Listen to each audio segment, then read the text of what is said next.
Hey, everybody. Welcome to True Crime Wednesday. If you're new to the channel, my name is Lori Hellis, and I am a retired criminal attorney, both prosecution and defense. And now we talk about true crime. I am the author of Children of Darkness and Light, which is a new book out regarding the Vallow Daybell case. And so I want to say hi, everybody, to all our folks in the chat. And it is pre-Christmas. We are just a week out from Christmas. And so I want to wish everyone a Merry Christmas. I hope you guys are getting your Christmas holiday plans together and that things are going well.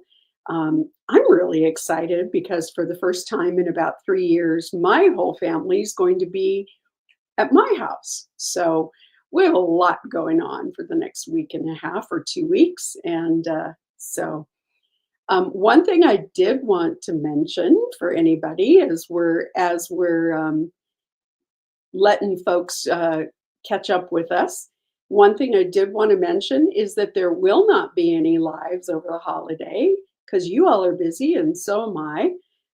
But our next live will be on the 8th of January. And I'm sure by then we'll have plenty to talk about. As is the case in the criminal law world and in the court world, things kind of slow down around the holidays. The month of December can be fairly slow. That hasn't necessarily been the case this year because we've had a couple of big developments in a couple of cases, but it's pretty typical for things to slow down and then to pick up after the first of the year. So I want to remind everybody that I am going to be scheduling. We haven't got the dates nailed down yet, but I am going to be scheduling a book signing in Boise and McCall, Idaho, after the first of the year. And then in March, the 15th and 16th, I'm going to be in Tucson at the Tucson Festival of Books. So if you happen to be somebody who's in the Tucson area, I hope you'll consider coming out and joining. I'm going to be sitting on 2 different panels with a couple of other true crime writers. So it looks to be a really good program. I'll give you more information as time goes along. I just ordered one of my other panelists' books to read, and so I'll be giving you a rundown of the book report once we get a little closer. So just a reminder, the next live will not be till January 8th. I'll loop back to that at the end to remind everybody who might have joined later. So, but we do have a few things to talk about. Let's talk first about Lori Vallow. Now, those of you who know, heck, this channel really just started to talk about the Vallow Daybell case and the legal issues that were going on there. So Lori Vallow was convicted in 2023 of the murder of her daughter, Tylee Ryan, her son, JJ Vallow, and Chad Daybell, her 5th husband's first wife, Tammy Daybell. She then was extradited to Arizona to stand trial for conspiracy to murder her 4th husband, Charles Vallow, as well as her niece's husband, Brandon Boudreau. Brandon Boudreau survived an attempt on his life by her brother, Alex Cox. And so Lori is facing conspiracy to commit murder charges for both Brandon Boudreau and Charles Vallow. Recently, she fired her first batch of attorneys, public defenders, because she objected to the fact that they asked for a competency hearing. They withdrew, asked the court for permission to withdraw. She was appointed other public defender counsel, who then attempted to withdraw the motion, the competency motion, on Lori's behalf. Lori then said that she wanted to represent herself, and the judge declined to let them withdraw the competency motion and said that he would not make a ruling on whether or not Lori could represent herself until he had heard from the experts whether or not she was competent. The experts came back and said she was indeed competent, and the judge recently ruled that she could represent herself. He continued the attorneys who had been appointed for her as standby counsel or advisory counsel for her, but she will be conducting her own trial. She then filed this last week filed motions for some discovery information, including wanting emails that were uh, emails that were sent by the prosecution. And the judge, just a day or so ago, ruled that she was not entitled to those. So there were some handwritten notes as well as some emails. The court ruled that the emails, both the emails and the handwritten notes, were attorney work product and that she was not entitled to them. And that the emails, the judge did say that the emails were strictly scheduling matters and weren't really relevant or necessary for them to be released or turned over. So so far she's striking out on her motions that she's filing on her own. Now,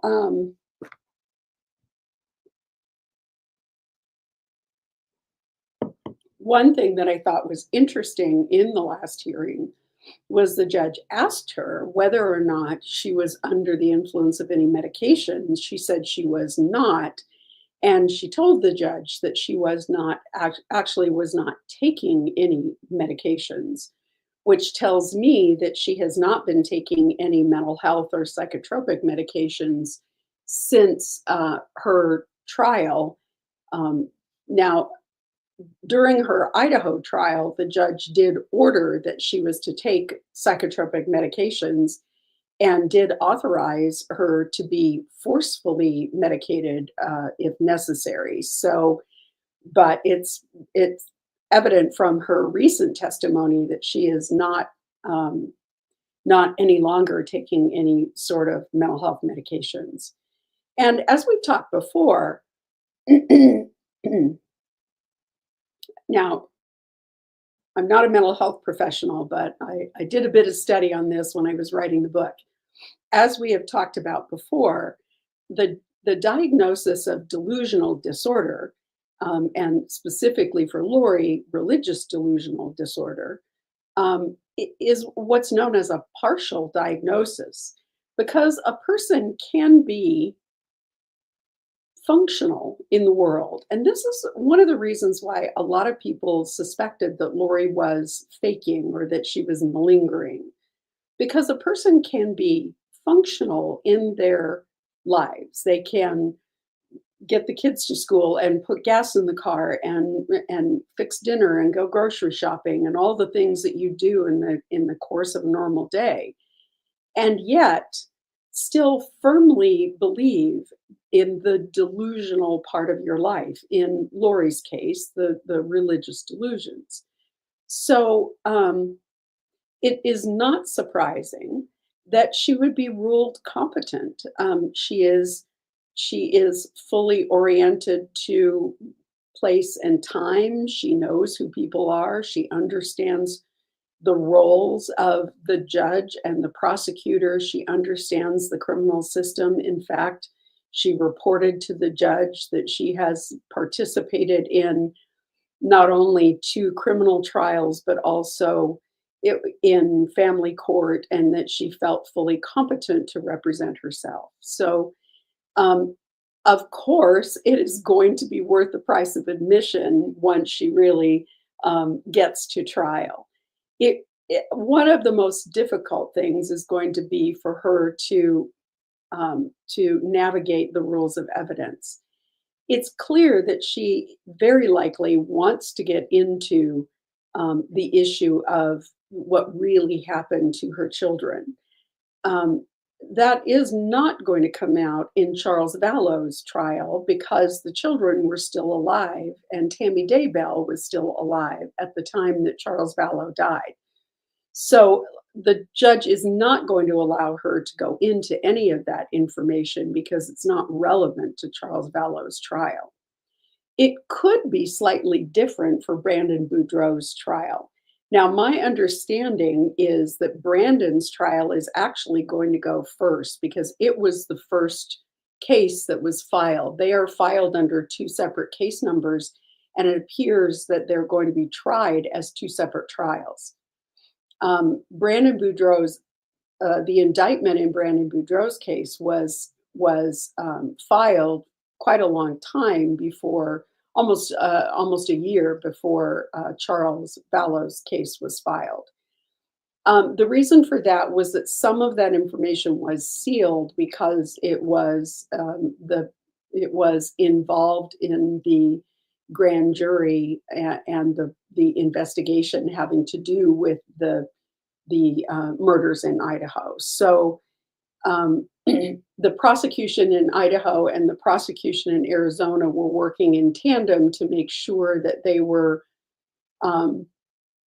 bringing the charges in the right order, and that also that they were not that anything they were doing in Arizona wasn't going to jeopardize the Idaho case. So as it stands right now, it's possible that in Brandon Boudreau's case, Lori could potentially bring in some of that information having to do with the children, because Brandon Boudreau was killed where the attempt on his life was in October, and the children were killed in September. So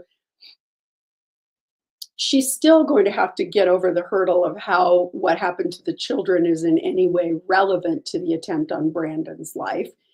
But that will be something that the prosecution and the judge are going to have to wrestle with, because I'm sure that she is very interested in trying to use the trial in Arizona as a way to take a second bite at the apple and to vindicate herself, because we know that she claimed during her sentencing allocution in Idaho that no one had been murdered, that accidental deaths happened, suicides happened, medication overdoses or reactions to medication happened, but that none of that was murder.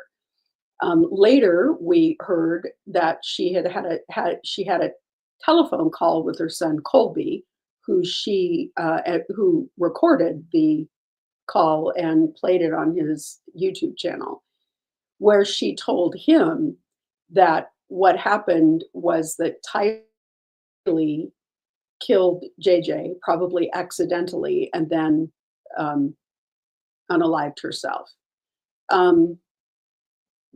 That it's preposterous. It doesn't fit with the timeline. None of it makes any sense. And she has always said that Tammy Daybell died because of reactions to medications she was taking, potentially to holistic medications that she was taking. So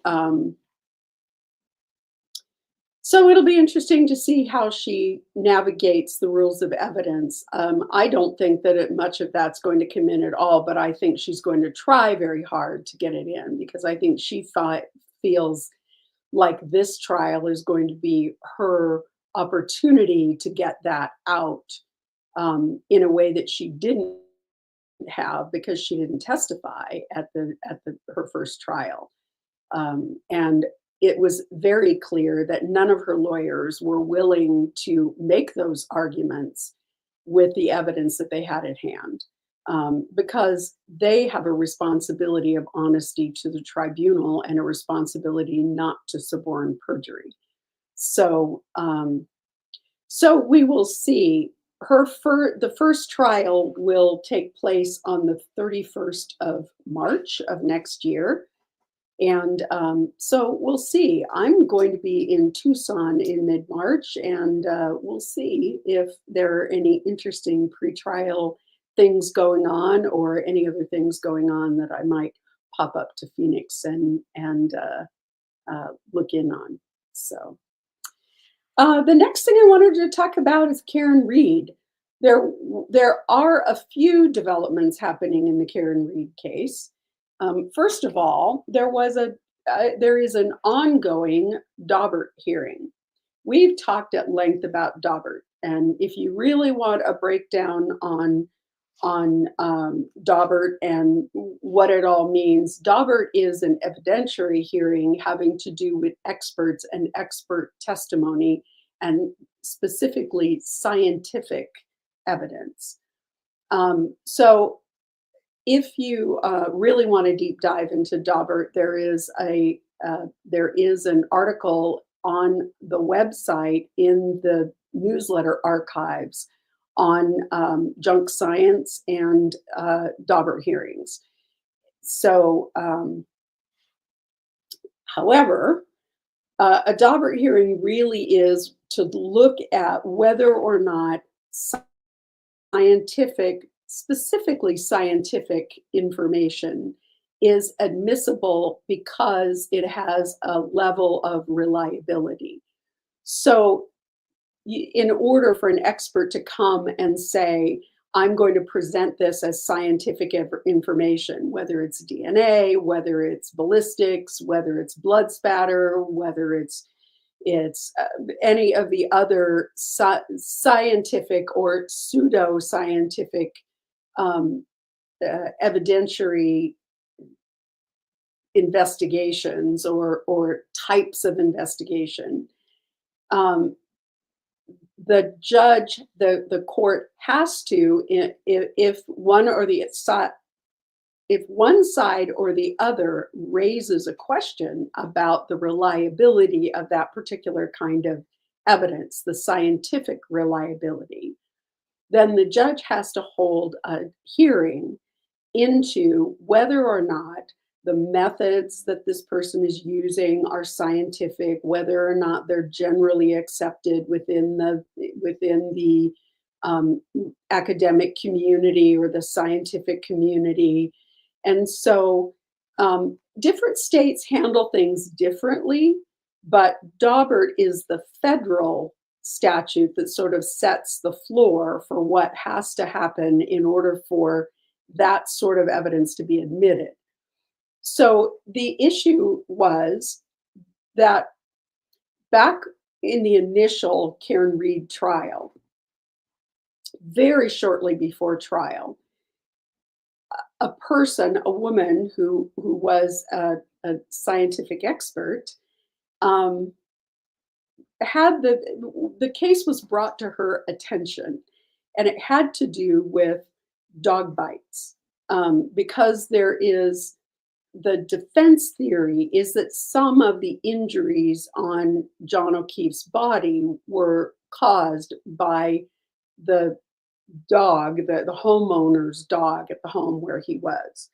And that dog was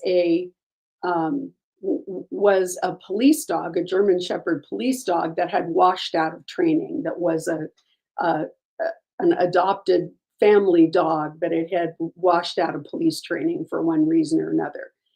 And so the defense believed that some of the injuries on John O'Keefe's arm were scratches and bites from that German Shepherd dog. And very, very shortly before the trial started, this woman came forward to the defense and said, I'm somewhat of an expert when it comes to dog bites, and I've looked at those pictures, and I can tell you that's a dog bite and scratches from a dog's claws. And so they brought her in, and they did a very quick sort of Daubert hearing. Judge Canoni said, yes, she can testify as an expert, and she was brought in and testified as an expert.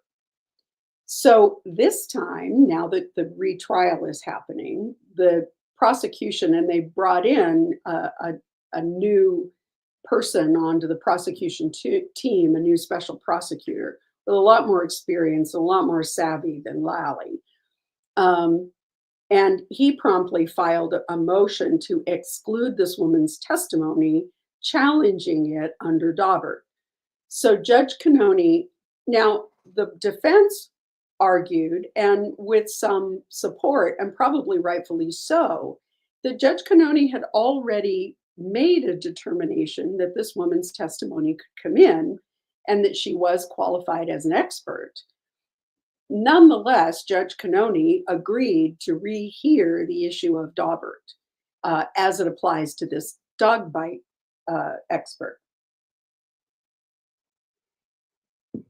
So, several days ago, I guess it was last week, they had a lengthy, a day-long hearing. And at the end of the day, the prosecution said, I still have hours of questions for this woman. And so they continued that Daubert hearing into January. Now, you'll recall originally Karen Reed's trial was set for January. Judge Cannone has now set it out till April 1st.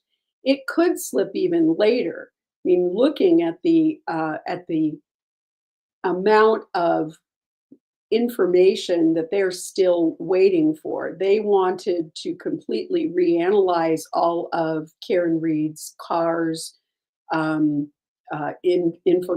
system, and to completely reanalyze all of the key turn on, key turn off, acceleration, all of, in and out of gear, all of those things. And the defense is saying once they do that, we need time to reanalyze everything that they've done. And so there's a lot still to do before another trial could happen. And it's very possible and maybe pretty likely that that trial date is going to slip again. Just looking at the fact that this single Daubert hearing is going to take 2 days, and that they can't finish it until January. The woman who is the expert is in her background is absolutely incredible. She is a medical doctor. She was an emergency room technician, or she was a police officer. So trained, went through the police academy, went back to medical school, got a medical degree. She is a board certified medical examiner. She is a forensic pathologist. She is also an emergency room doctor. For a great deal of her time, she served as, she took care of inmates in the county jail. And as a result, she saw a lot of dog bites, whether it was dog injuries that were from police dogs, or injuries in the ER from family dogs or neighborhood dogs. And so she's actually written articles about dog bite injuries. And boy, if anybody is eminently qualified, it's somebody who is not only a forensic pathologist, but also an emergency room technician or emergency room doctor, and with a law enforcement background. So she's fascinating, and she is somewhat retired and doing legal evaluations, like re-examining evidence in mostly civil cases. And but she's really interesting. The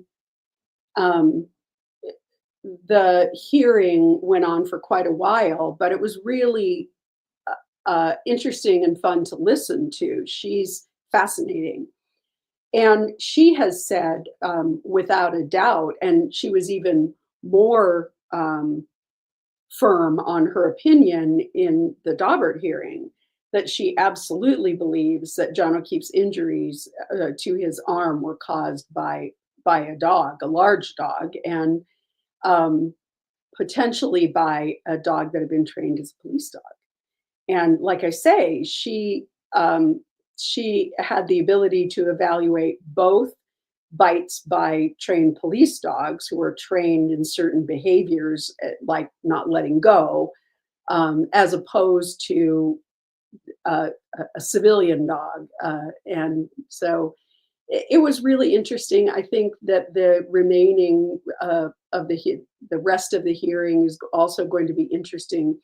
She is very adept at cross examination. She's really good on the stand, so I think she will hold her own against the prosecution. So the other thing that is coming up in the Reed case that came up this week is that the prosecution is asking to restrict access, and wanted a protective order over some certain um,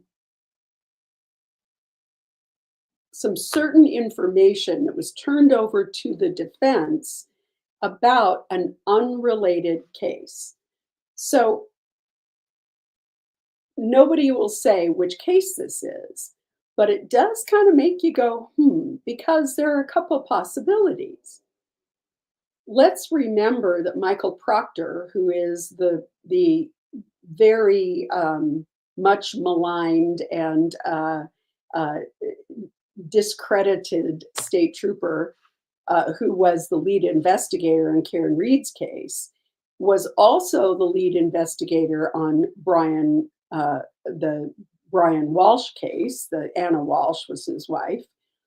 And he also was the lead investigator in Sandra Birchmore. The reason why is because he was the Sandra Birchmore case involved another police department in a suburb neighboring Canton, called Stoughton, and he was also the lead investigator on Brian Walsh.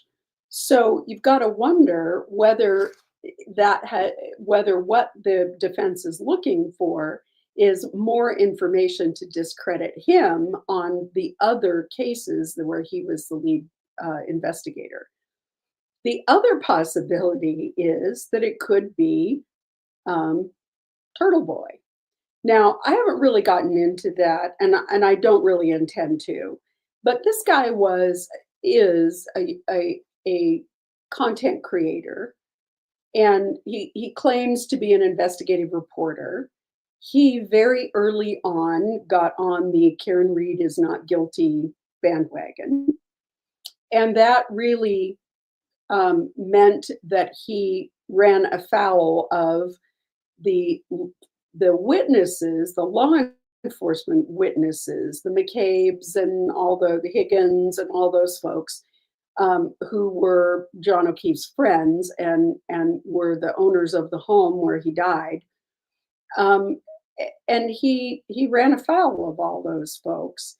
He was accused of witness tampering and witness intimidation, and so that case is going on, and it continues to be a problem. There were restraining orders during the Reed trial.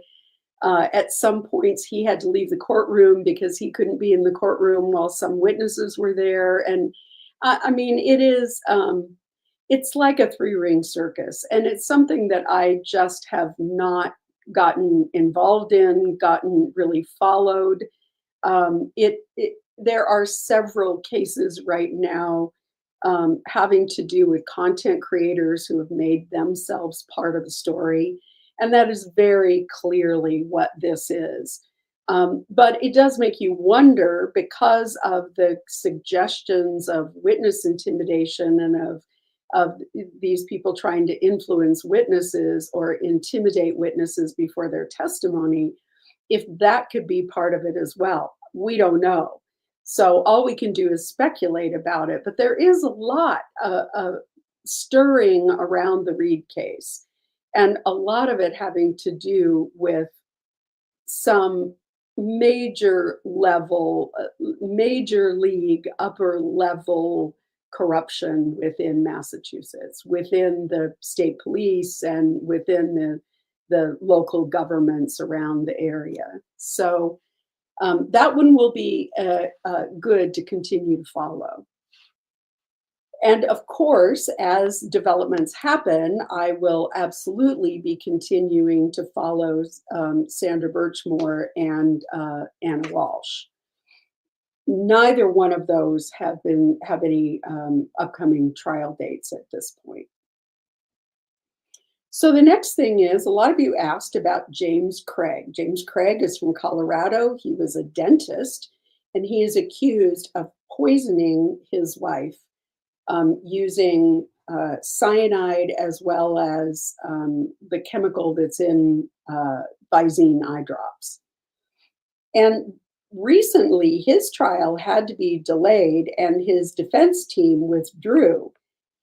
One of the things that happened is he is now being accused of soliciting a fellow inmate in the jail to kill a detective on the murder case. So now he's got new charges.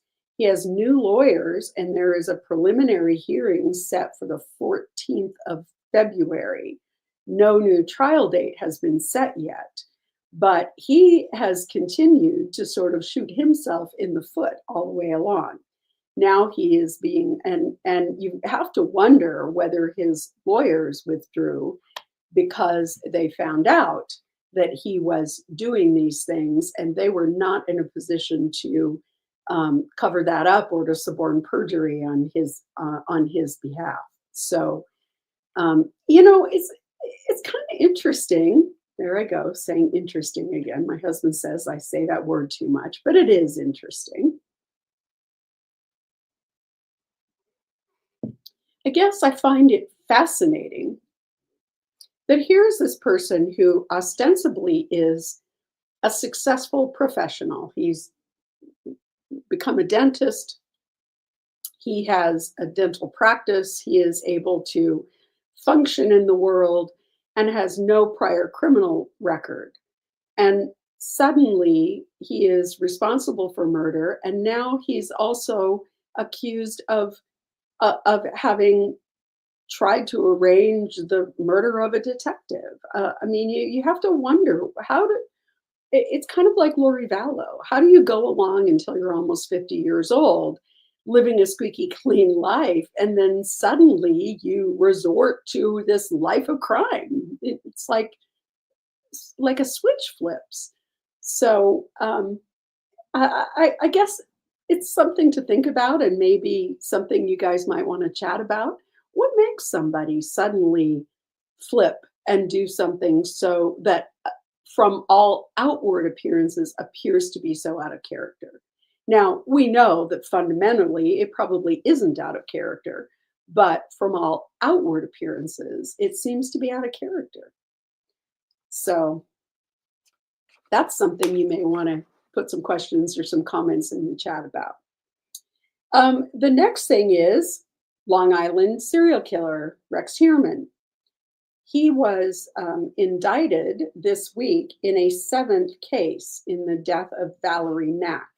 Now, Valerie was one of the number of people, of women whose bodies had been recovered in the Gilgo Beach area. But up until recently, she had not been, she had been connected to all of the other deaths around Gilgo Beach, but he had not formally been charged, or she had not formally been listed as one of his victims. Now, there are still a couple of victims that are unidentified. There is Asian Doe, who was a slight Asian man who it appears was dressing as a woman. And there is a woman and a toddler who are presumed to be his victims as well. That's the unidentified victim they call Peaches. Those two have yet to be identified, but I think the task force is certainly working hard on trying to create some leads. There were a few new things that surfaced as a result of the new indictment. Each time they add a charge. This is not a new charge. Each time they have added a victim to the indictment, they have filed a superseding indictment. So they have said, we're updating the charges in this case to charge a new victim. So now there are 7 individuals who he has been charged with the murder, with their murders. And each time they do that, they also issue what's called a bail memorandum, I think. Every state does things a little bit different. In New York, they file this, and it's sort of it's kind of like a probable cause affidavit, but it also addresses release. So it's here's the reason why we believe that we have probable cause to believe that he is the the person responsible, and here are all the reasons why we think you shouldn't let him out. Well, he's already being held without bail, but anytime there's a change to the indictment, that anytime there is a change in circumstances is essentially what the law says in just about every state. You can readdress release and bail. So the state, of course, is going to be required to every time that they issue a superseding indictment, they have to go back and say, here's again all the reasons why you still, even with this change in circumstances, shouldn't let him out of prison or out of jail. Sorry, out of pretrial uh, detain uh, detainer. So in that latest document, there was some new information that came out. We know that he there was a document found on his computer that included it was sort of a combination of a to-do list and sort of things to think about list. And included in that was were several categories, and under the category of DS, which the law enforcement believes means dump site, was listed the area of where Valerie Mack's remains were found. They also revealed that Rex Heuermann had a whole library in a locked file cabinet in his home office of articles having to do with the Gilgo Beach murders. And there were many, many articles about each one of these victims. And they believe that he was keeping them as souvenirs or mementos, as a lot of serial killers do. You may recall that the BTK killer always had a cache of souvenirs that law enforcement found later, and he was able to connect to many of his murders. So there is absolutely no indication at this point when Rex Heuermann might go to trial. Maybe he'll get a trial date sometime next year, but it is nothing has been decided at this point. He did, during this indictment, for the first time, say something in court. Up until now, he has remained absolutely silent. During this indictment, he said, I am absolutely not guilty of any of these crimes. So he is continuing to proclaim his innocence, despite the fact that there is mounting evidence. You can't see, but this cat stand right behind me has one more level above it. And up on that upper level is my little old lady cat, who is 17 years old and snores like a chainsaw. And you probably can't hear it, but I can. She's up there just snoring away. That's what happens when I don't shoo them all out of the office before I start my live stream. So we don't have any idea how soon the LISK case will come to trial. It's clear that the law enforcement in that area are continuing to investigate and continuing to link him to other, or attempt to link him to other cases in that area. And I don't think it's out of the realm of possibility. I'm sure that investigators are also investigating other places that he might have frequented. We know that he, at one point, had a condo, I think, in Las Vegas, and he also has a brother that lives in South Carolina, I believe.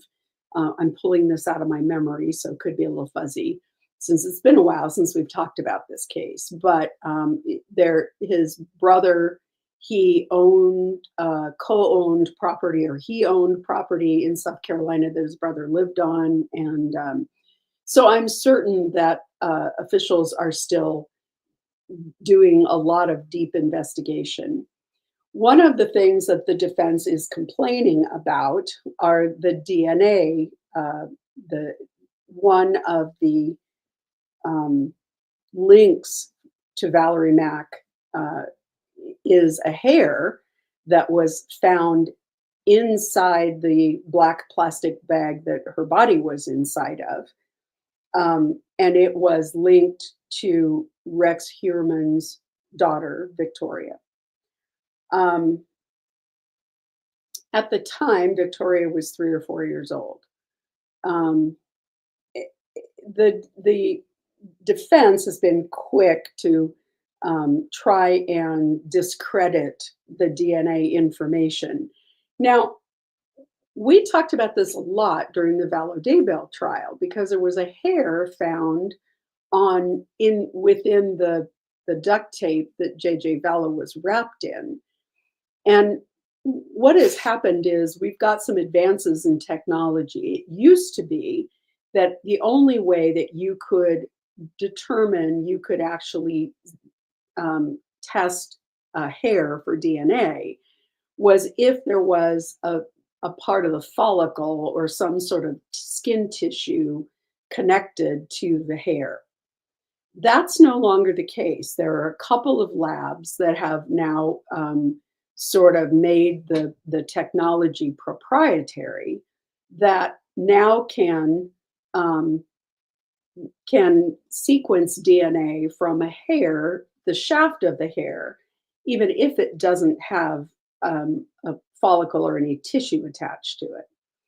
So the defense has been sort of challenging that technology and saying it's unreliable, that it hasn't been tested in New York. Other places, they have had Daubert hearings and have in fact determined that the technology and the science behind it is reliable and that it has enough reliability that it can be brought in as scientific evidence. So they are trying to say, oh, well, the only connection is this hair, and the hair isn't even Heuermann's, although how his 3 or 4-year-old daughter's hair gets there, unless this woman was in his home or he came in contact with her and had hair on his clothing. It's hard to see how Rex Heuermann's 3 or 4-year-old daughter's hair ends up on this woman's body inside the black plastic bag where her body is closed up before it's dumped, if she didn't have some sort of contact with Rex Heuermann or his home. But the defense is trying to poke holes in that technology. We saw that it passed the Daubert standard in Idaho and in many other states as well. So I don't know that the defense is going to get very far in saying, well, we haven't had a court in New York recognize it as scientific, so we're going to challenge it. But of course, they have to challenge everything at every turn. So it's not unexpected. I'm not sure how successful it's going to be. because the technology has been accepted in a lot of other places. So, moving on.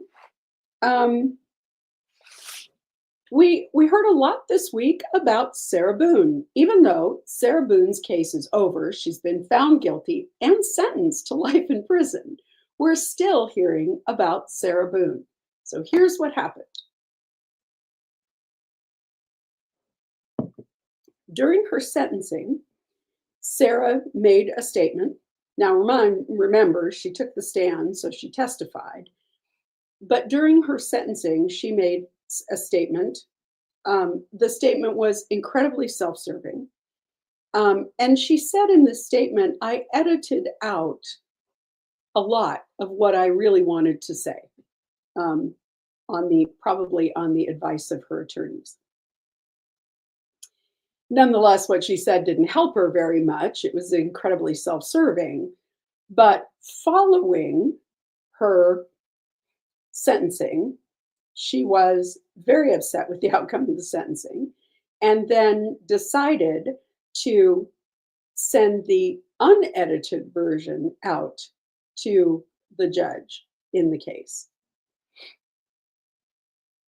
I will say that I think that Judge Kranick, who was the judge in Sarah Boone's case, has been infinitely patient with her and has at no time ever risen to the bait. He has always been very even tempered, very even handed, and has absolutely refused to let Sarah Boone bait him into any kind of a reaction. He has been absolutely professional. But she took one more shot. And during that lengthy statement, which is out there, you can find it, and there are several creators who have YouTube content where they actually read the entire letter. I'm not going to subject you to that because believe me, it's not worth reading. But she really goes after Judge Kranick. And a lot of people have had questions about what that does for Sarah in her appeal and in any kind of ongoing sort of court activity. So, to be honest, I don't know how much impact it has, if any, on her upcoming appeal.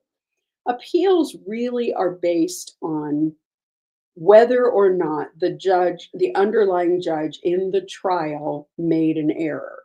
And it's not going to be based on whether or not Sarah insulted him or called him names or said he was ignorant or a number of other things or claimed that he was biased.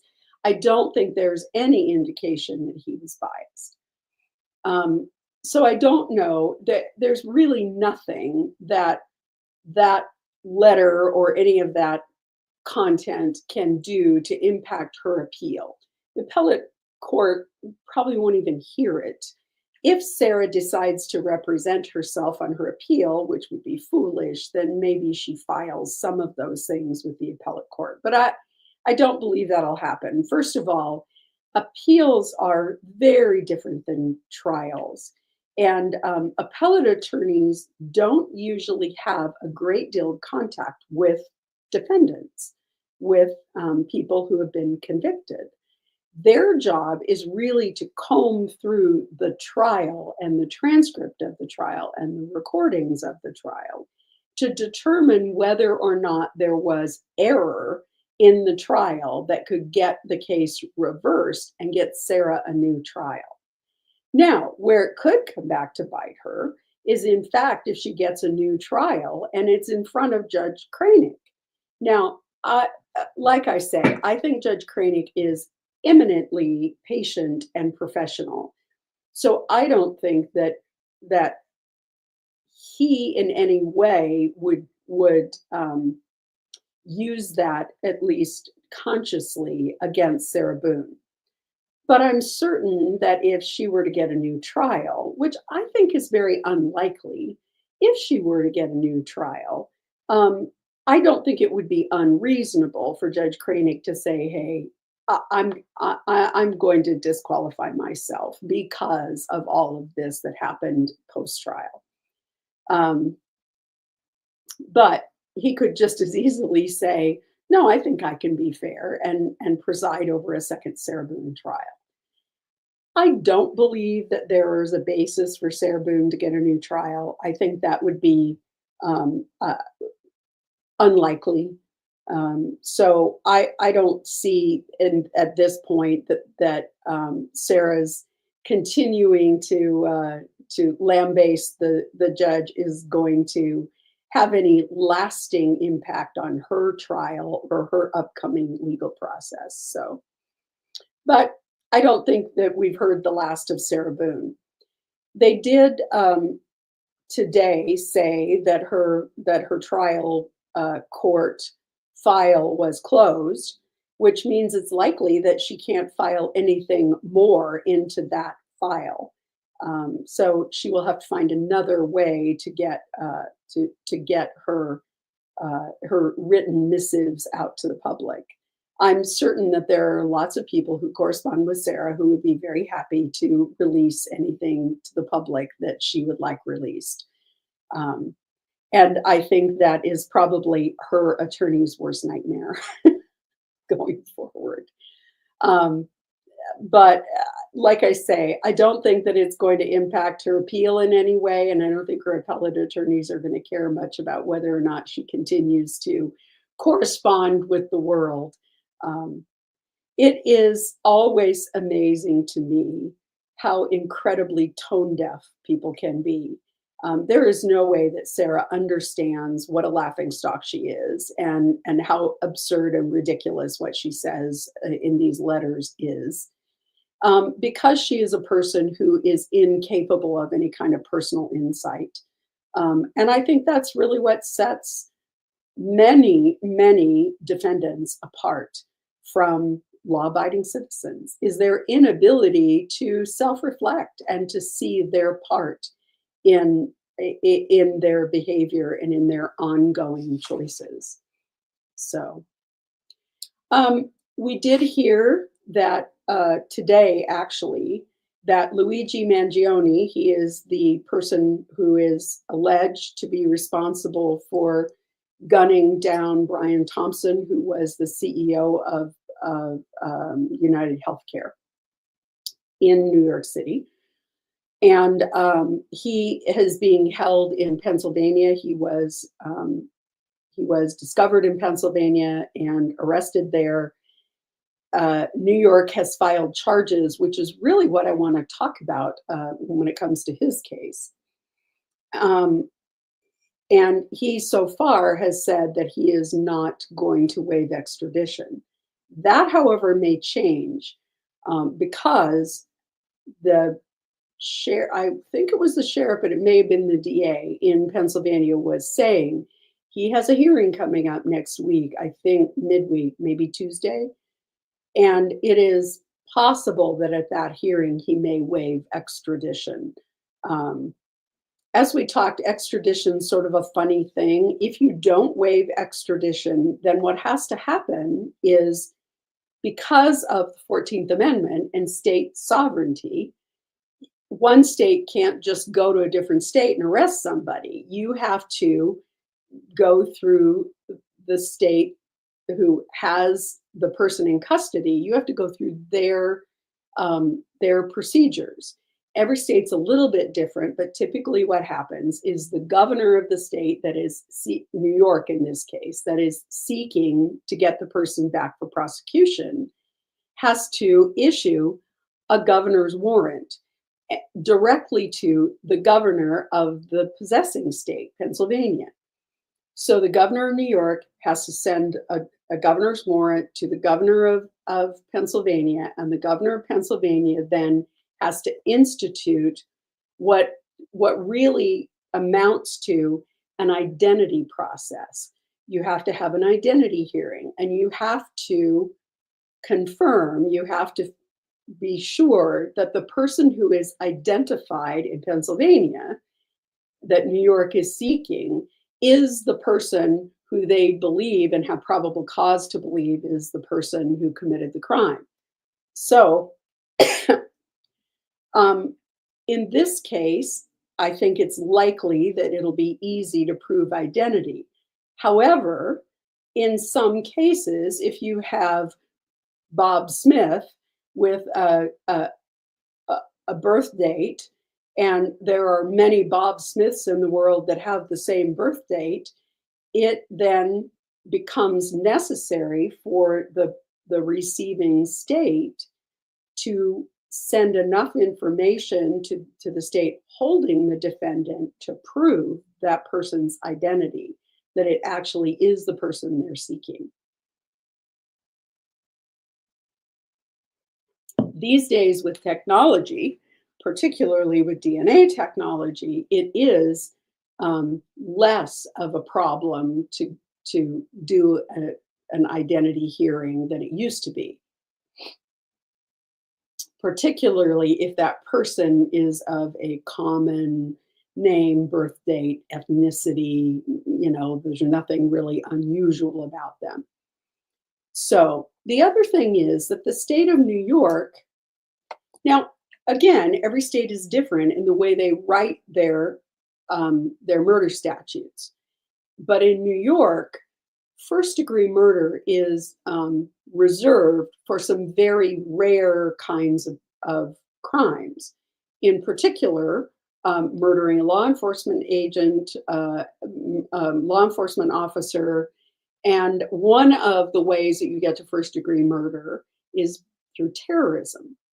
Now, the New York has charged Luigi Mangione under that terrorism statute with first-degree murder.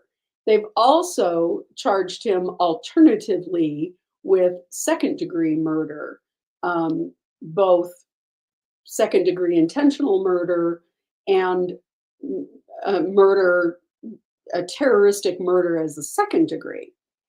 I'm not really clear why they've done this. Looking at the statute, it kind of seems unlikely they're going to be able to connect a terroristic intention to Luigi Mangione. And it just doesn't seem to fit the statute. The statute clearly was intended for the circumstances of 9/11 and true terrorist killings, not to this sort of situation. I think it's a bit of a stretch. It's kind of trying to shoehorn the facts of this case into the statute, and I don't think they're going to be able to do it. Now, Luigi Mangione has retained Karen Friedman Agnifilo. She is a former career prosecutor with the Manhattan DA's office, and she is a very high-profile, high-powered New York lawyer. You see her on a lot of the talk shows around the country anytime there is some sort of New York case. You saw her a lot having to do with the criminal charges against Donald Trump. And so she is a well-known face within the defense community in New York. Her husband, who is her law partner now, she's of counsel, so she's not really a partner in the firm, but her husband is also an attorney, and he is that they are the firm representing P. Diddy. So this is a big deal firm. This is no mom and pop dime store or shopping mall lawyer. They're a big deal. So we will wait to see whether or not next week he waives extradition. I have to agree with Scott Reich. I think he pleads out. I can't see a scenario where this goes to trial. So That's my prediction, my crystal ball. So the next case is Joseph Ferlazzo. We talked about this last week. Ferlazzo was a tattoo artist, was married to a woman 20 years his junior.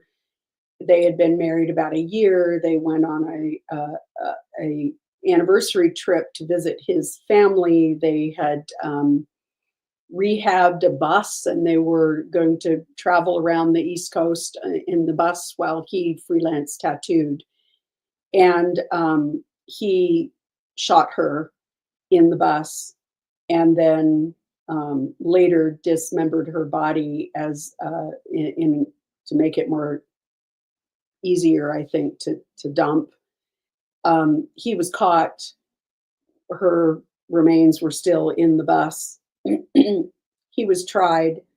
Um, he went to trial and at trial testified. He is a bizarre guy, and watching his testimony is fascinating. But he testified at trial that he only just remembered that she pulled a gun on him first. The jury didn't buy it. They came back in fairly short order, 6 or 7 hours, found him guilty, and his sentencing will be in February. As is typical, they're doing a pre-sentencing investigation and then they will go forward with his sentencing. So, and I expect that the judge isn't going to have any more sympathy for him than the jury did. It was he is his testimony is riddled with lies and incredibly manipulative, and you just take one look at him and think, oh, that poor woman. I mean, it- what he attempted to do on the stand was a small part of the gaslighting, I'm sure, that she put up with for a year or more. um, so um, Chloe Driver was also sentenced last week. She is the mother who was involved in a polygamous marriage, and in what has been described as a psychotic break, murdered her 18-month-old child. It was a terrible, terrible trial. She was the jury found her guilty but mentally ill. Um, in some states, my own home state of Oregon is one of them, instead of a not guilty by reason of insanity, which essentially is an exoneration, it essentially is an acquittal for legal purposes. Instead of that finding, we have a guilty but insane or guilty but mentally ill um, finding within the law. So in that case, the person is adjudged guilty, but um, they are usually committed to the supervision of, in Oregon, it's the Psychiatric Security Board, the PSRB.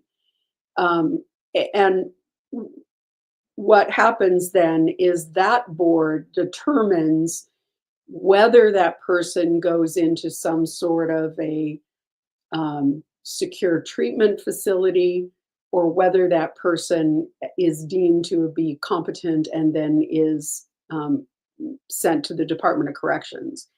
There are instances within the state of Oregon where someone is committed under the PSRB, committed to a secured treatment facility for a long period of time, and after years of treatment are adjudged to be no longer dangerously mentally ill and are released on a form of parole without having gone to prison. If you remember, that's what happened to the, oh my goodness, his name just went out of my head. The person who attempted to assassinate Ronald Reagan. He was, and somebody is going to put his name in the chat because it just, that's what happens when I've been running my mouth for almost 2 hours. um, he was released from a secure mental health facility without ever having served in prison time. So and that can happen. Now that was, of course, a different jurisdiction than Chloe Driver, but every jurisdiction's just a little bit different. And Hinckley, John Hinckley. Thank you, Beth. John Hinckley. And there are. It's a difficult call sometimes because the Psychiatric Security Board has to assess whether this person no longer presents a danger to himself or others, and that's a difficult call. It's a huge responsibility. So we will see how that continues. Chloe Driver was sentenced. She was ruled to be guilty but mentally ill. She was sentenced to life in prison with parole.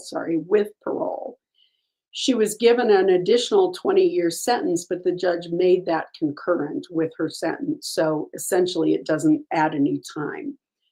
So what will happen is at the time that she will be eligible for parole, the parole board will have to determine whether or not any psychiatric treatment has been effective enough that she is no longer a risk. So a Chloe Driver will not be getting out anytime soon. So there was a development just today, I think, in the Veronica Butler and Jillian Kelly case. These are the Kansas moms who were murdered on their way to a child exchange. So they were actually I believe they were actually in Oklahoma when it happened. They went to get Veronica Butler's children for a planned visitation. The children were living with paternal grandmother. They had been placed there either by the court or by child welfare services. The father had been in jail and recently had been released to a drug and alcohol treatment program. So he was not in any way involved in any of this. But the grandmother and her significant other, I think they were married, and another couple and another man, so 5 defendants, met them, ambushed them at this remote area where they were supposed to make the child exchange, and murdered them both. It came out at today's hearing. So here's what was interesting. 2 of the people, Cora Twombly and Paul Grice, who was the 5th guy, the one that was not in one of the 2 couples, Cora Twombly and her, I think it's her husband, I think his name's Twombly too, were one couple, and then the grandmother, Tiffany, and her significant other were the other couple. Their friend, Paul Grice, was the 5th person. So they met them at this remote area and ambushed them and killed them. There was a preliminary hearing today, and Cora Twombly and Paul Grice both have accepted pleas and agreed to testify against the other 3. So the preliminary hearing happened today, and at that prelim, Unfortunately, there are no cameras in the courtroom in this jurisdiction, so you have to kind of rely on what reporters are reporting when they come out of the courtroom. But what was reported was that Paul Grice testified that he was, in fact, the person actually responsible for killing the two women. And Tiffany Adams said the reason why she got them all to do it was because she claimed that the children were being SA'd by somebody in Veronica's family. So there was some sort of abuse going on. She claimed that it was at the hands of people who were minors, and so their identities wouldn't be released and nobody would know, and there would be thank you, Rachel. Tiffany Adams, Tad Cullum, Cora and Cole Twombly, and Paul Grice. So Tiffany Adams is the grandmother. Her boyfriend is Tad Cullum. Cora and Cole Twombly were the married couple whose daughter actually reported that her parents had told her they were going to commit this murder, and Paul Grice. So thank you, Rachel. Um, so Tiffany Adams is the grandmother. She did not want to lose custody of these children. And whether it's true or not, she claimed that somebody in Veronica Butler was the mother of the children. Somebody in her family was abusing the children. And she intimated that that whoever was responsible was a minor, and so they were not perhaps not going to be held responsible. The saddest part of it is that Paul Grice testified that Tiffany Adams said that Veronica Butler would have someone with her who was going to be an exchange and visitation supervisor. They had a person who they had hired, that Tiffany Adams had hired to do that job. She told that person to take some time off, and she told Veronica Butler that if she wanted to see the children, she was going to have to provide the supervisor. Jillian Kelly was a woman, she was the pastor's wife at the church where Veronica attended. And Veronica was very close to getting unsupervised time with her children and also very close to regaining custody of them. So this is a little bit convenient that suddenly grandma comes up with this story that the children are being abused by mom's family. But the saddest part about it was that Tiffany Adams told them that there would be a supervisor with Veronica, and that she would simply be collateral damage. And that when they asked who that person was, she said, "Oh, she's nobody." So that's very sad that from the outset, it was understood that that Jillian Kelly was expendable. There is so much more to this story, so much more that we're going to learn as this trial goes along. It is yet another story of a grandmother who is committing murder in order to keep custody or control of her grandchildren. We also have the Piketon Massacre, as well, of course, as Donna Adelson.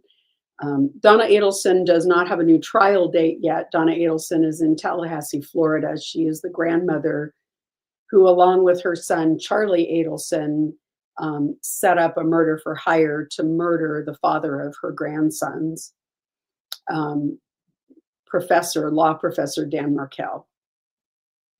So it's sort of a little bit of an alarming trend, seeing that go on. I think we're going to hear a lot more about more details of that case. The Kansas case, the Twombleys and Tiffany Adams were members of this sort of odd religious group called God's Misfits, and apparently there were more members of this group, although Paul Grice was quick to point out that they were the only people from that God's Misfit group that were involved in planning this. But he was very clear that it was planned and very intentional. So more to follow. That is kind of it for my wrap ups. I'd love to hear what you all want to talk about. So let's take some questions and hear what's going on in your world. While Jen is doing that, for those who've joined us since we started out, I just want to remind everybody today's live is going to be the last one of the year because we have Christmas and New Year's coming up. And the next one will be in the new year on the 8th. So no lives for the next couple weeks while we all celebrate the holidays. I'm really excited. My whole family is going to be here at my new house for Christmas this year. So we're looking forward to lots of assuming mass quantities, consuming mass quantities. So I'm looking forward to that. Let me know how you guys are celebrating. I'd love to hear what's going on in your world. Thank you, Coraline. I love it when you say interesting. Thank you.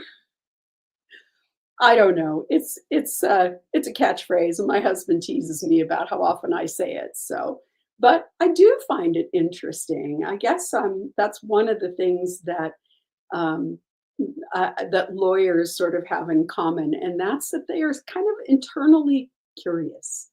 I think we are sort of fundamentally a curious lot. And we look at things and sort of turn facts over and look at them from all sides. And so to me, it is interesting. But Evelyn, LD's father has filed himself his law cases over the years. Do you think he's participating in this? Oh, Lori Vallow. Well, her father is a really interesting guy. Barry Cox is his name, and he is he is part of the. I won't say he's a sovereign citizen type because I'm not sure he is, but he definitely is part of the sort of anti-government movement. At one point, he I seem to recall that he may have started law school but didn't finish. Like maybe he did a year of law school and didn't finish. This sort of sticks in my brain, but I can't 100% be sure of that. But he was sanctioned and prosecuted in Arizona for practicing law without a license and for giving legal advice when he's not a lawyer. So certainly he has thought himself sort of above the law and that he knows better and that the government is always the culprit. So it wouldn't surprise me at all if he's participating in Lori's decision to represent herself. But I think at a minimum, he has been an influence in her life and in her scofflaw ways, I guess you'd say. She definitely has the same feeling that the rules don't apply to her.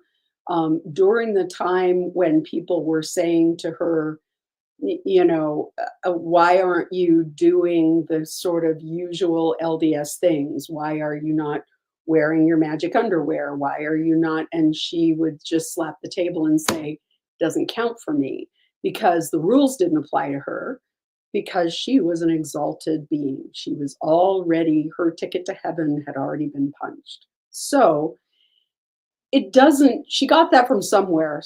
So it doesn't surprise me, even if Barry Cox is not directly giving her input and advising her, it's not a surprise to me that she has those same attitudes because she was raised with them. That his family was exceptional, that they were in the top 5% of being brilliant and beautiful, and the rules just simply don't apply to people like that. And the government is always wrong, and it is the government who should be getting out of people's way. I mean, he's certainly in the Ammon Bundy sort of posse comitatus sovereign citizen mold. If you have not read uh, and the Moon will turn to blood um, by Leah Sotilli, it is a fascinating book. She does talk about the day bells. She sort of uses that as, and Lori Vallow as sort of a little jumping off point. But Leah Sotilli has been studying and writing as a freelance journalist and investigating the sort of sovereign citizen movement in the West Coast, Idaho, Eastern Oregon, Eastern Washington for years. And her book, When the Moon Turns to Blood, is an excellent, excellent read about that whole culture and where it came from the John Birch Society. Highly recommend if you want to read about that, the influences that maybe influenced Barry Cox as well as a lot of other people in that political sphere. So, great question.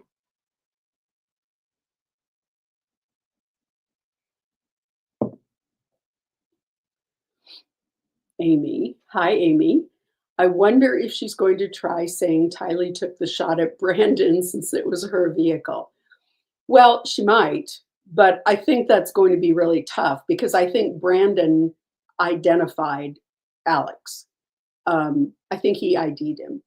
I know that when they did the scientific analysis, Alex Cox's DNA was in the back of the Jeep, along with gunshot residue. So I think it would be tough for her to say it was Tylee that was in the back of the Jeep and taking the shot. I wouldn't put it past her. I mean, she's prepared to blame Tylee for just about everything. But I think that would be a tough thing for her to the prosecution could easily overcome that by saying, Brandon Boudreaux is going to get on the stand and say, I saw Alex Cox and his DNA is in the back of the car. So along with all the gunshot residue. So yeah, I don't think it flies, but I would put nothing past Lori Vallow at this point. And,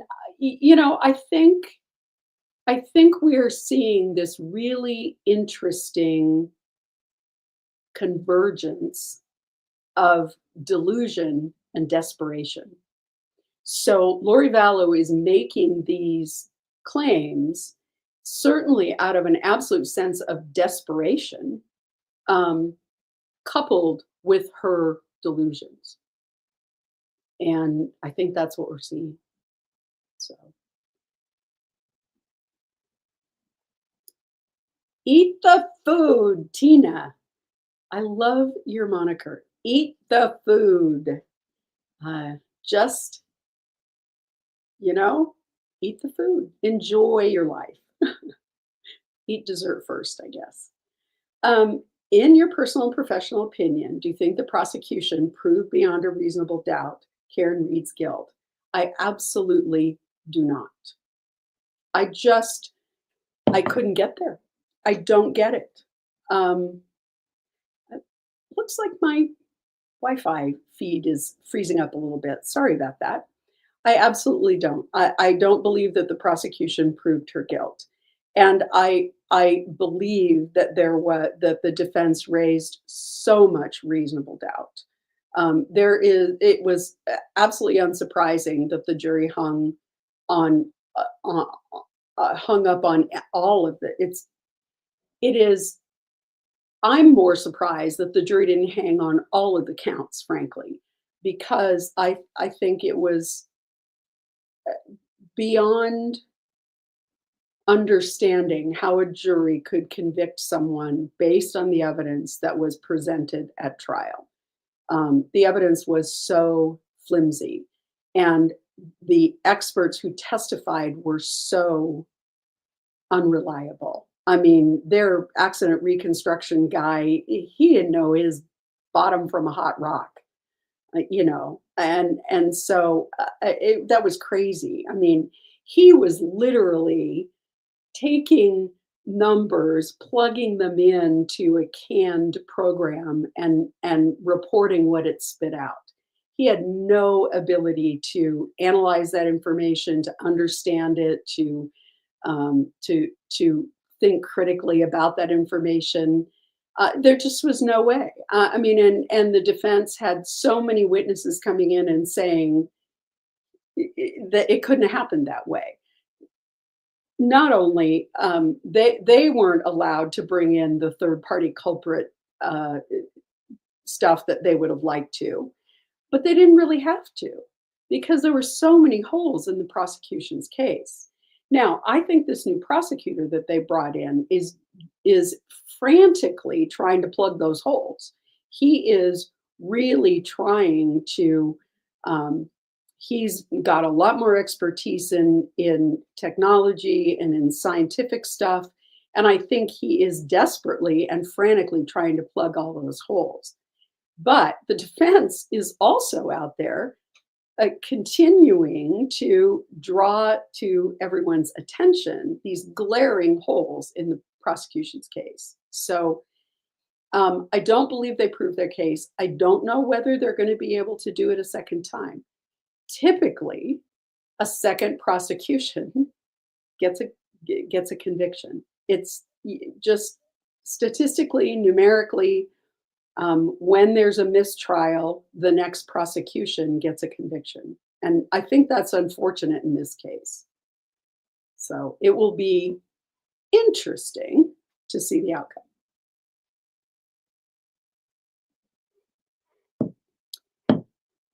Regarding the question about people who don't seem capable of committing heinous crimes later in life, according to Freud, only a fragment of our consciousness is visible, like the iceberg metaphor. That's a really good point.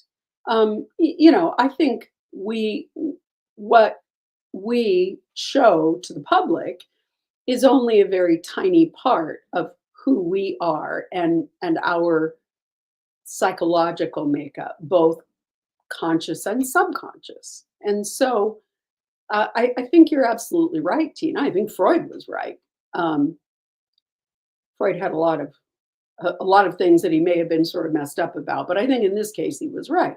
I do think that we see only a small portion of who a person really is on the inside. Um, and I do think in Lori Vallow's case, there were warning signs. Now, I don't know about some of these other people, but certainly because of all of the research and all of the time that I've spent in the Vallow case, there certainly were warning signs as far back as 2012 and earlier. Um, Her cousin Braxton talked about how she was really into all this doomsday stuff, and I mean, Colby tells the story of her repeatedly saying, with the tribulation coming, maybe I'll just save everybody the trouble and drive off a cliff. Um, so I certainly think that there was something underlying Lori's that in Lori's personality and underlying things that came out as time went on. Yeah, I can see that. But it's also hard to, and the judge in her sentencing made the comment that it is unusual to see a defendant come before a judge to be sentenced on such heinous crimes and have zero criminal history. I mean, not even a parking ticket kind of criminal history. So it is unusual to have a person commit such it's like going from 0 to 60 it's unusual for that to happen without there being some sort of intermediate steps and occurrences that sort of add up to that. So um, it's not typical.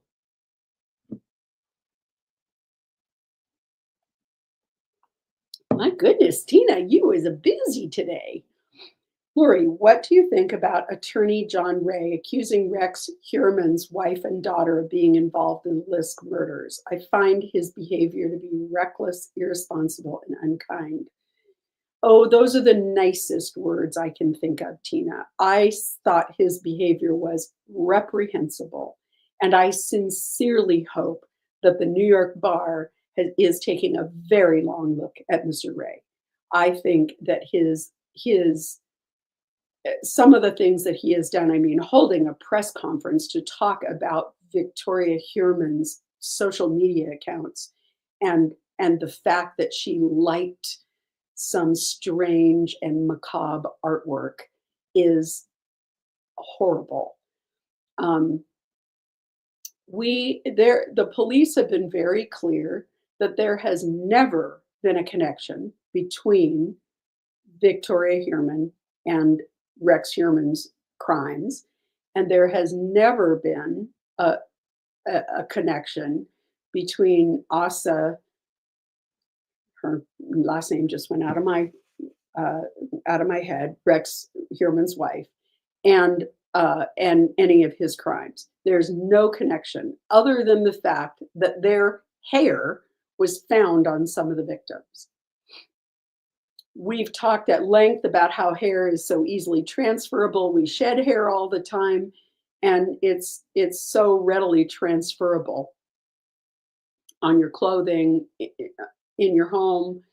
So the very idea that this person, Ellerup, thank you, the very idea that this attorney who is presenting themselves as speaking for some of the victims and is presenting themselves as a champion, going at calling a national news conference to out Victoria Heuermann for macabre art that she liked on social media years ago, I think is really reprehensible. I think it just, I can't say enough about how awful that is. And I sincerely hope that I'm not the only one who hopes the New York bar is taking a very hard look at Mr. Ray.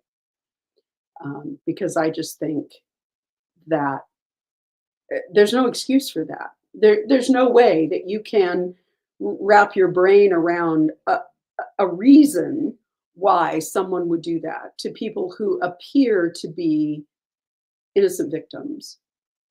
Um, we know that when these crimes happen, it's like the stone in the pool, the ripples go out forever. And it's not just the victims, the horrible loss of the victims and their families, but it is the loss of the rest of their lives for some of these people. Asa Ellerup is never going to have a normal life again. It's very unlikely that Victoria Heuermann is ever going to be able to have a normal life again. Um, I mean, there's not even a parallel to it. Um, I think there was a TED talk given by one of the Aurora high school shooters. Um, Dylan Klebold's mother gave a TED talk about what it is like to be the mother of a mass murderer. And it is an incredibly moving discussion. And I cannot imagine, her life is indelibly painted with what her son did. You're right. Carrie Rawson, BTK's daughter, is a great example as well. Um, uh, Carrie suffers from complex PTSD as a result and struggles every day. And still, I mean, BTK has been in prison long enough that she visited him recently, and he is an infirm old man who is likely going to die soon. And yet, Carrie Rawson, still to this day, decades after her father's conviction, receives hate mail and trolling online, accusing her of being somehow complicit in her father's crimes. It is an unimaginable impact on everyone involved. Now, there is absolutely no way to express the explosion that goes off in the lives of the families of the victims. And I would never presume to try and minimize that in any way. But let's remember, using the Vallow family as an example, Colby Ryan is a victim. And his life is never going to be the same. First of all, he was raised by Lori Vallow, which means he's got a couple of strikes against him anyway. But he, as a very young adult, has had to navigate this horrible thing that's happened. That doesn't minimize in any way Kay and Larry Woodcock, the depth of Kay and Larry Woodcock's grief and suffering at what Lori Vallow did. But it's important to remember that they're not the only victims, that Lori Vallow's family are suffering that same victimization as well.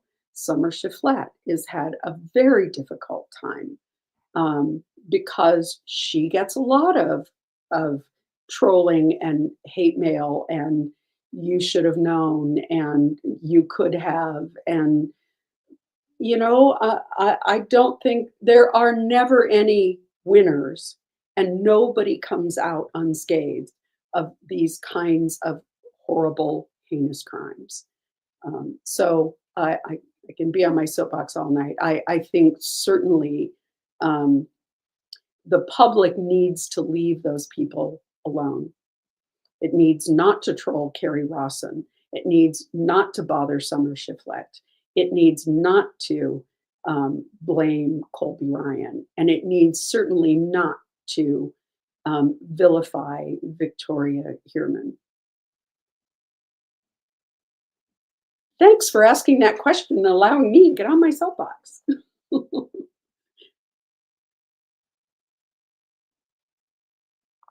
Teresa Moore. Hi, Teresa.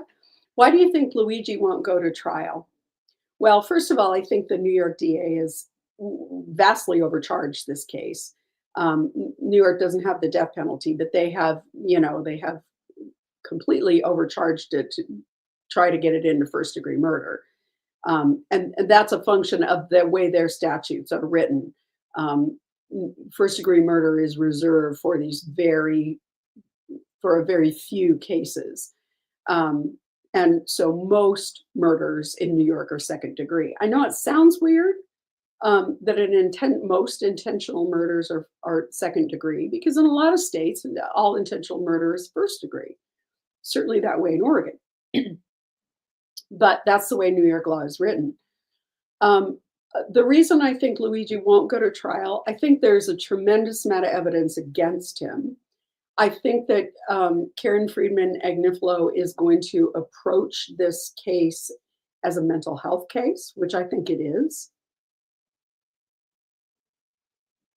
There is ample evidence that in the last year of Luigi's life, he had a substantial mental health crisis, may have been brought on by an injury to his back and a subsequent back surgery. But his mother reported that he has been basically missing from the family and out of contact for the better part of the last year.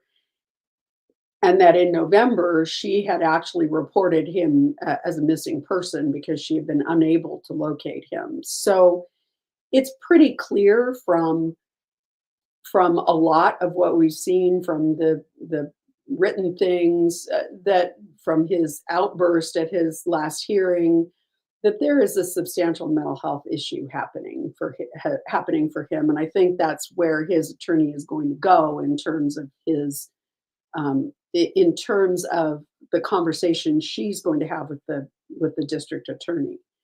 I think she is going to be able to go to the DA and say, look, this kid's got some serious mental health problems. Is he competent? Probably. Was he insane at the time that he committed the crime? Maybe. Do you really want to try that? Yeah, maybe let the guy plead to a lesser included offense, to second degree murder, or even even a manslaughter case. And I really think that's where this is going to go. I would really be doubtful if it goes to trial. I mean, I could be completely wrong. Lord knows I've been wrong before. But I think, knowing what I know about negotiations and looking at the abundance of evidence, I mean, they pick the guy up. He's got the gun in his pocket. He's got a confession in his backpack. He's got the ID in his backpack that he used to check into the youth hostel. I mean, there isn't any real question that he's the guy who committed the crime and is on video committing the crime. So, and I think it's very possible at this point that he has already confessed. Just looking at what he had in his backpack, it would surprise me at this point if when he was taken into custody, he didn't immediately confess. And if that's the case, a trial is the only basis for going to trial would be to continue to say he's guilty but insane, or not guilty by reason of insanity. And I don't know whether they get there or not. That will be a conversation that would and a consideration that would have to be done after there were some pretty heavy duty psychiatric evaluations. Now, this is a family that can afford Karen Friedman Agnifilo and can afford uh, the best psychiatrists and psychologists in the country to do those assessments. So there's some big guns out there to operate in his defense. It may be that they're able to make an argument that he was not competent and was insane at the time that he committed the crime. But if that's the case, and if they can go and make a really persuasive case for that, then that's all the more reason for the prosecutor to start thinking about a lesser offense. Because at that point, you're both sort of walking that tightrope. If you go to in front of a jury and you present that evidence, the jury still has to buy it. The jury still has to say, yes, we believe that he didn't know right from wrong, that when he pulled that trigger. He didn't realize that he was going to kill a human being. And I think that's a stretch, knowing what we know now. So the only way you would go to trial would be on an insanity defense. And then you're rolling the dice as to whether or not the jury is going to agree with you that he was insane. Much more likely, I mean, at that point, both cases have a liability. The prosecution is looking at it and going, man, if the jury comes back and says he's insane, he gets acquitted. Um, that's a lot. I mean, that's a big risk. And on the other side, the defense is saying, man, if the jury doesn't buy that, he goes down for potentially first degree murder, certainly second degree murder.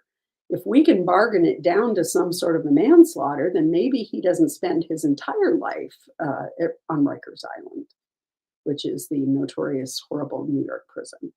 So. Um, Tiff Knox, they're calling it special interest terrorism, from what I understand. Yeah, but get your shoehorn out for that. I think that there's a darn good argument that statute was never intended to be used that way. And I think that there are some very high-powered lawyers that are going to be arguing that with a lot of good research um, in their pockets about what was intended when that statute was enacted. There are times when lawyers go back and look at legislative history and go back and, there are times if a lawyer is going to challenge a law that you go back to the legislative history and literally go back and listen to the testimony that came before the legislature when they passed the bill, and the arguments for and the arguments against. And you can really get in the weeds about what that statute intended. I don't think that statute ever intended that it be used in this way. And I think trying to shoehorn that into it is just Alvin Bragg's way of getting out the biggest guns possible, because that's what the public wants. But I don't think it goes anywhere. So it'll be interesting to see the legal arguments. So that's the thing that fascinates me, is the legal arguments on both sides. So I'll be interested to see what arguments they're going to make to say yes, it fits under this statute, and what arguments the defense is going to be able to come back and say, no, no, the legislature never intended this law to be used this way. Let's remember that many prosecutors have gotten away with using RICO statutes in ways that were never intended. RICO statutes were really enacted to deal with organized crime, and now we're seeing a lot of other other ways of using those RICO statutes. YSL is a good example. So that's going to be, we'll see whether or not they're able to convince a judge that that statute was never intended to be used that way. And if so, then they could shoehorn it into first-degree murder. I'm wondering, though, whether that would stand up on appeal. So we'll have to see. I think this is going to be a very long process. We're going to see probably 2 to 3 years of pre-trial motions before we ever get to the point where they're setting trial dates and he's deciding whether or not to enter a plea. So last call for questions. So if you've got any last questions, please let me know. I want to take a minute to thank all of you. Hi, Eileen. You're a wealth of knowledge and a wonderful speaker. I learned so much from you on all legal matters. Thanks for making legalese understandable. I've been a listener probably since the beginning. Thank you so much, Eileen. I appreciate you being here. I want to wish everyone a really Merry Christmas. I know, sometimes the holidays can be hard for people. I hope that this is a great year for all of you, that you're spending time with friends and family, that that life is on the upswing for you, and that next year is going to be just as good. We've been through some rough years. The COVID years were tough, and it's been a rough recovery. So I appreciate you all. I appreciate that you're here every Wednesday with me, and I hope for you that you get everything you wish for. So we will see you in the new year, and I hope that you have a wonderful, wonderful holiday. I want to say thank you, as always, to Jen, our moderator, who does such a wonderful job. Merry Christmas, Jen. I hope that we will have many more conversations in the new year. And I want to thank everybody for being here. So have a great holiday, and I'll see you next year. Good night.